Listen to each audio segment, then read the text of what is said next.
A ideia desse procedimento é a gente criar um espaço anterior ao saco dural. Então eu estou com a fresa manual aqui pelo lado esquerdo, girando, e o Dr. Renato está do lado contralateral, sentindo a vibração do fio, ou seja, eu já comuniquei um túnel de um lado e do outro, ó. Exatamente. Excelente.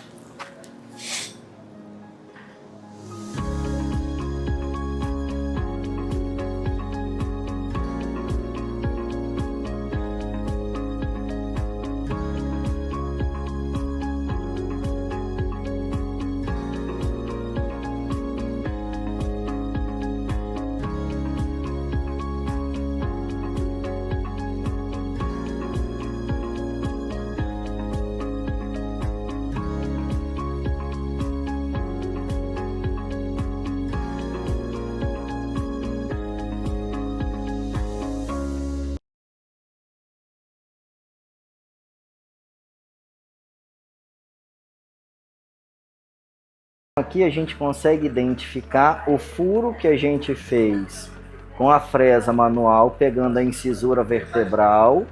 Aqui onde eu tenho a borda superior e medial do pedículo, a borda ventromedial basal da SAP de L5, e aqui é a borda medial da incisura vertebral, onde a gente faz o corredor ósseo.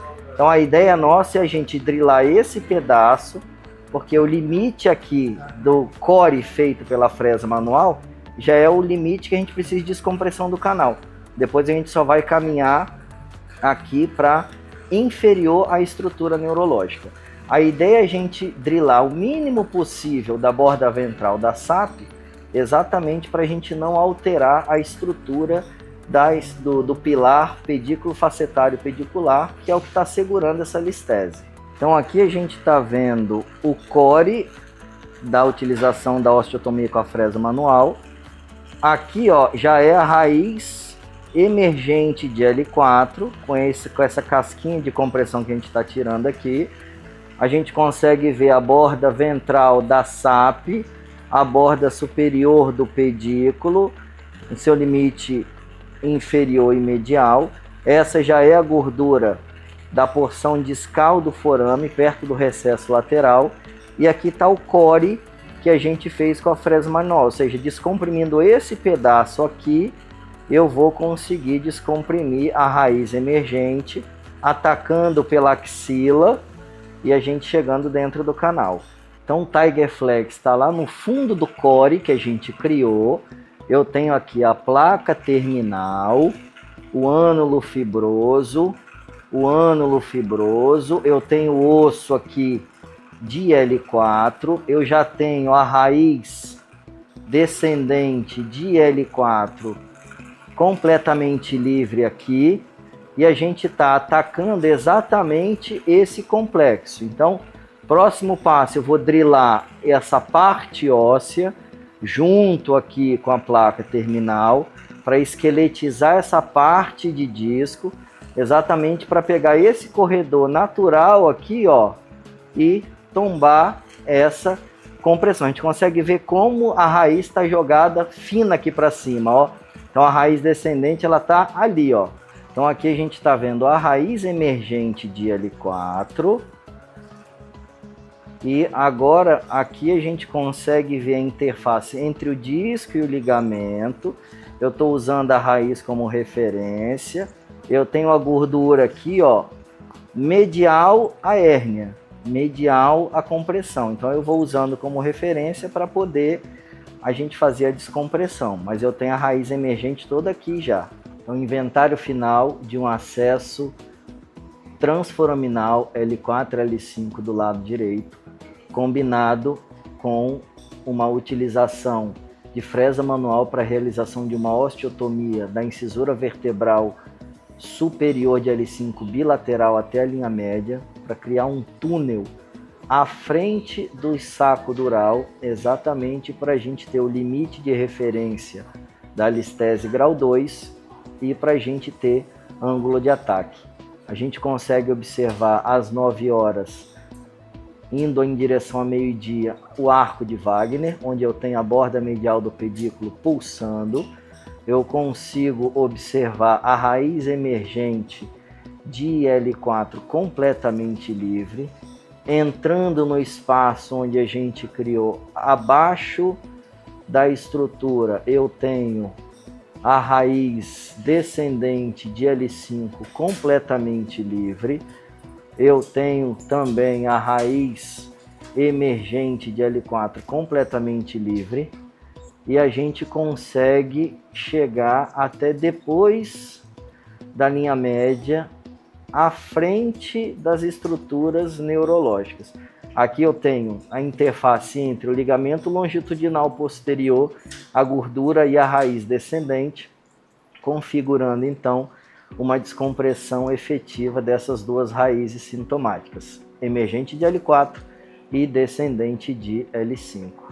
Essa cirurgia foi um caso desafiador, porque esse paciente tinha uma condição que a gente chama de espondilolistese. Então, eu tenho um escorregamento da vértebra, e aí esse escorregamento estava causando compressão da raiz emergente de L4 e descendente de L5. O que acontece? Como o próprio corpo dele fez a fusão posterior de todas as estruturas ósseas, essa articulação ela estava estável, ou seja, ela não tem movimento, mas ela estava promovendo uma intensa compressão no saco dural e nas raízes. Qual a estratégia que a gente utilizou? Nós fizemos um acesso combinado, onde com a fresa manual eu criei um caminho acessório aqui anteriormente ao saco dural, indo até o outro lado. Então a gente fez um acesso do lado direito e do lado esquerdo, uma fresa manual, exatamente para eu criar um compartimento aqui. Então, o acesso do lado direito e do lado esquerdo, ele se encontrou igual o túnel, igual o aerotúnel, né, por baixo do saco dural. E aí a gente fez um acesso transforaminal, onde foi retirado toda essa estrutura óssea, identificando então onde a gente fez essa osteotomia, esse tubo ósseo, vendo então a raiz descendente de L5 livre e a raiz emergente de L4 livre, conseguindo chegar até o lado contralateral, ou seja, com um acesso do lado direito, foi feita uma descompressão tanto do forame quanto anteriormente, preservando a estrutura ligamentar posterior. Esse é um caso desafiador, porque é um rapaz jovem, então fazer uma cirurgia de reconstrução, né, com parafuso, com cage, seria uma cirurgia um pouco mais cruenta, né? Então a gente optou por um acesso minimamente invasivo, uma vez que essa estrutura toda está estável, ou seja, ela não mexe, ela só tinha uma degeneração que estava causando compressão. Cirurgia finalizada com sucesso, o paciente vai acordar, vai recuperar e no ambulatório a gente vai fazer o acompanhamento dessa dinâmica da cicatrização exatamente para saber se essa estrutura vai permanecer estável. A ideia nossa é que ela permaneça estável e aí o paciente vai emagrecer e fortalecer exatamente para fazer o acompanhamento dessa doença degenerativa. Então, o avanço tecnológico permitiu que a gente fizesse uma cirurgia de altíssima complexidade com 3 cortes de 1 centímetro. Então, isso é a tecnologia aplicada na cirurgia da coluna hoje aqui no Espírito Santo.